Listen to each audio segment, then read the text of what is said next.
The weekly Coaches News Conference on KLPS TV is brought to you by Hawthorne Bank, a proud sponsor of Liberty School District.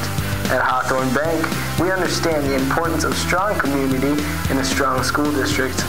We also understand the importance of strong financial future for our school district's families and for our local businesses.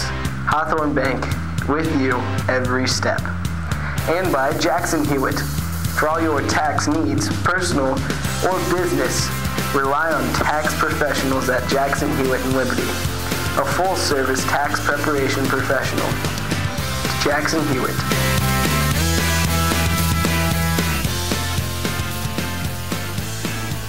Good morning and welcome to our weekly press conference. I'm Coach Clemens, head football coach of Liberty North Eagles.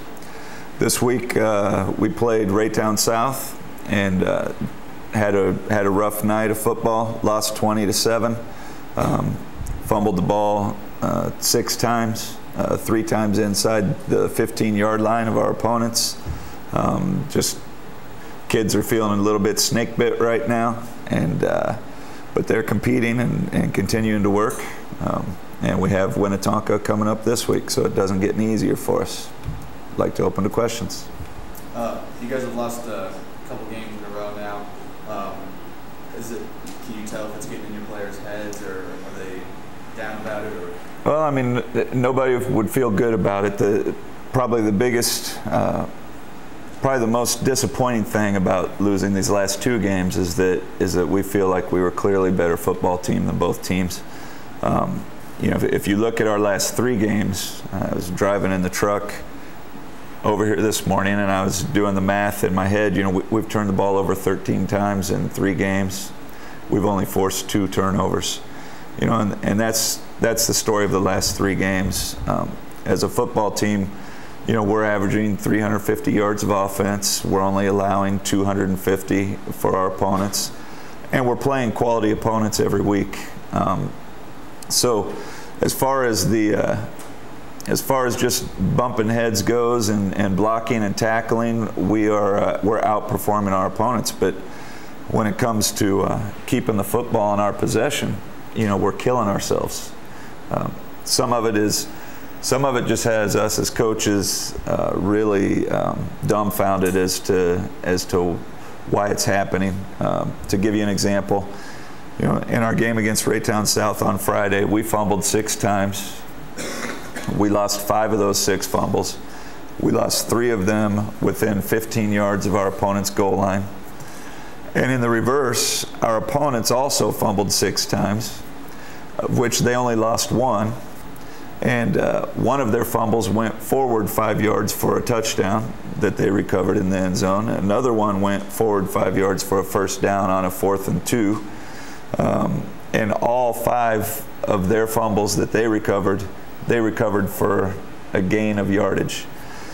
So, you know, we feel like some of that is just a matter of the ball bouncing the wrong way for us right now, and some of that I think maybe a lack of hustle. You know, clearly, if the ball's on the ground 12 times and the other team gets it 10, and we only get it twice, you know, they're doing something right that we're not doing. So we're working on simple things. You know, the old, you know, your first year tackle football, throwing the ball out and recovering fumbles.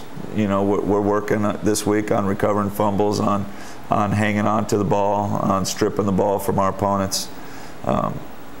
Really, the story of our season so far has been the turnovers.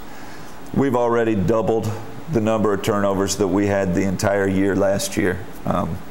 It's kind of been a trademark of our football team that we don't turn the ball over, and so this is just it just escapes us as to why the ball's being turned over. But we're believing that that is behind us, and that if we go out and play football, we have a whole bunch of games ahead of us that are 50-50 games.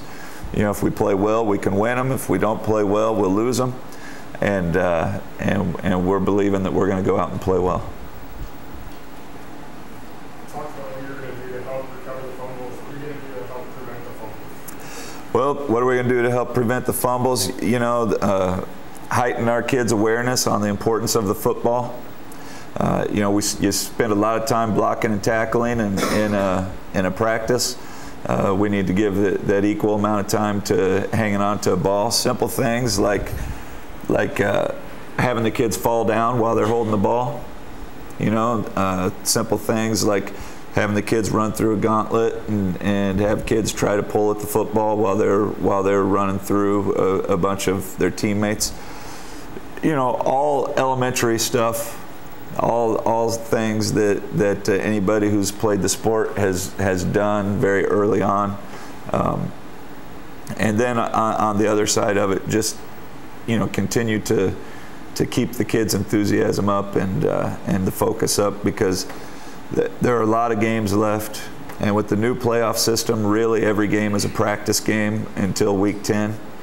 And so, if we look at it that way, then really losing these last 3 games really is not a big deal, because week 10 everybody's in the playoffs, and you start winning week 10 and you can find yourself in St. Louis. Could you talk a little bit? Could you explain the new playoff system a little bit? Well, the new playoff system, it's just like basketball and baseball and softball, where you play out your regular season. At the end of your regular season, they give a seeding to each team, and then they start the playoffs, like a district playoff. Week 10 is our first district playoff game, and they'll just take our seed 1 through 8. Number 8 team will play the number 1 team, and on down the line. And then if you keep winning, you wind up in the state championship game. So that being said, it's a little bit different than the old system where half the teams made the playoffs and now everybody makes it. And we want to win every game, and we believe we can win every game, but we also understand that it's this is a 9-week regular season. So you really, if you step back from it, if you step back from the emotion of it, you understand that these are 9 practice games, and then week 10 is when it becomes do or die. Talk a little about the running back and Antoine Beamer and how this game went. He's kind of contained. Well, Antoine is rushing for 8 yards a carry, a little over 700 yards. He'll hit the 1,000-yard mark here pretty soon. He's not getting as many carries as he got last year, and that's by design. The interesting thing, just to let you know how Friday night went, is Antoine has carried the ball close to 500 times in his career at Liberty North. And in those first 450 or 500 carries, he fumbled the ball 2 times. Well, Friday night in 26 carries, 27 carries, we put the ball on the ground 4 times. So, Friday night was just an aberration for us. It was just uncharacteristic. But Antoine's doing a great job. He's, again, like I said, he's averaging 8 yards a carry. Our quarterback is averaging 8 yards every time he throws the football. We're getting a lot of offense going. The problem is, with 21 turnovers in 5 games, okay, that's 21 times that we stopped ourselves and gave the ball to the other team. And we've found a lot of different ways to do it so far. And hopefully we've run out of ways to give the opponents the football. And from here forward, we'll stop giving the ball to the other team. That will add on to Antoine's carries. That'll add on to his yards. That'll add on to our touchdowns. It's again, 2 weeks in a row now, we have been the better football team, and unless, of course, you look at turnovers as being part of being a good football team. If that's the case, then we haven't been the better football team. But in 90% of each game, we've been the better football team and have just, booted it away in a very frustrating fashion. Is there anything you're concerned about this Friday or this Thursday against the Minnetonka does that might affect your guys? anything I'm concerned about on Winnetonka? Yeah, I mean they really have 5 exceptional football players.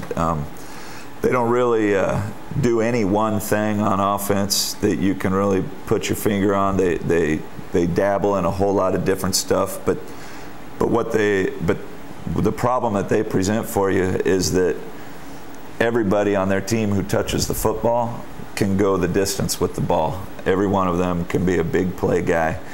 So yeah, I mean you've got to be perfect on defense, or else they're gonna go score. As far as their defense is concerned, they're very similar to Raytown South, and in my mind they are a mirror image of Raytown South on both sides of the ball. Anybody who touches the ball for them can go score a touchdown, and on defense, they can tackle you, and they're aggressive and they'll run to the football.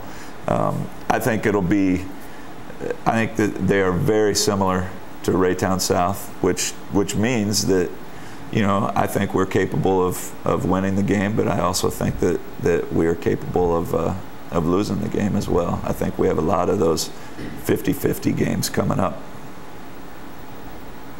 Can you talk a little bit about the rest of your program, your JV team? JV's doing a great job. They won last night again. They over Raytown South. I think the JV's at 4-1 right now, with a few real big blowout wins. They're doing great. The sophomore team is playing competitive and tough football. There aren't a whole lot of Class 4 schools out there playing sophomore football. And so, when we play, we have to play Lee Summit West and Blue Springs South, and we got beat by both of them by 3 or 4 touchdowns, and then our sophomore team tied Staley, and we lost by a touchdown to Park Hill South. So, our sophomore team is competing hard and doing well. Our freshman team is playing great defense. They've not allowed more than 2 touchdowns yet this fall. They're having a little bit of a trouble putting it in the end zone, but they're playing well as well. I mean, the program wide, I think we've got a good football program going on. I would say that the only thing, and it goes back to everything we've talked about so far, the only thing is on that varsity level, we are, we're booting the ball around. When you play a football game and get inside the 15-yard line 3 times on a dry night and fumble it all 3 times, things aren't going the way you want them to go, and we'll try to, we'll get that fixed this week.